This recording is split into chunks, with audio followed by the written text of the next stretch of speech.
I spent a long time trying to figure this out myself. 5 years trying to get into Cricket Australia, and then 3 years of doing this workshop with students to help them understand what goes into a really compelling job application, and actually really trying to understand the problems that they have, and also whilst at Cricket Australia understanding their perception as well of what makes a high quality candidate. And I think one of the things that really stands out when you're picking grads is that you're talking about people who aren't quite at their full potential. They're still very moldable. There's potential to mentor them and to coach them into be really good industry leaders. So then the question becomes, how good can this person be? What is their future potential? And then it's a very similar sort of process to what you might see at the NBA draft. Clubs are lining up to judge players on their potential in the hope that they're going to be the best player in the competition, except rather than judging students on how fast they can run and how high they can jump, they're judging them on other indicators such as their leadership ability, because they're going to have to step into a management role at some point, their initiative, because they're going to have to do their own sort of work and make life easier for the people around them as well.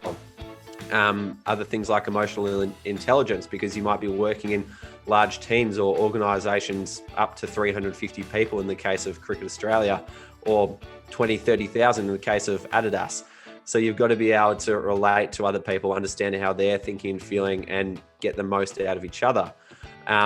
Then you've got to be able to demonstrate your own sort of creative thinking, because everybody's trying to be more progressive, more innovative, bring new ideas to the market. So if you're coming up with left of field ideas, then, that's going to be a good thing for your company. And then finally, what sort of previous results have you got as well? If you say to me that I volunteered at my local cricket club and I put my hand up to be the sponsorship manager, and in the space of 2 years, I was able to grow revenue from $20,000 a year to $40,000 a year, then that's a 100% increase. And I don't care who you are, everyone's looking for a 100% increase, no matter what you're doing. So if you can do it at a local cricket club, the methods on how you did that are probably going to be pretty similar, but with a few more people involved at a higher level. So what examples have you got that demonstrate to me you can create results for yourself?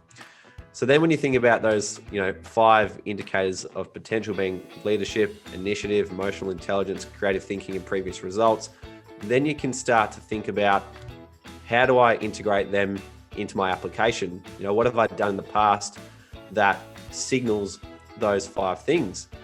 And when you go through it and dissect it in a lot of detail, then you start to realize, actually, I've got a lot of these things. They're just hiding away. I just need to bring them to the surface and showcase myself. Or if you haven't got them, then you can make it a priority when you step into your next internship. You might need to develop your initiative. So you make that week to week, you are putting your hand up to be the person who creates a report that nobody asked for, but is making your manager's life easier. So I think in terms of key factors that make students employable, it's those indicators of potential, because if you've got a high potential, you're going to be the person who can generate the best return on an organization's investments in you over the long term. And that's essentially what everybody wants.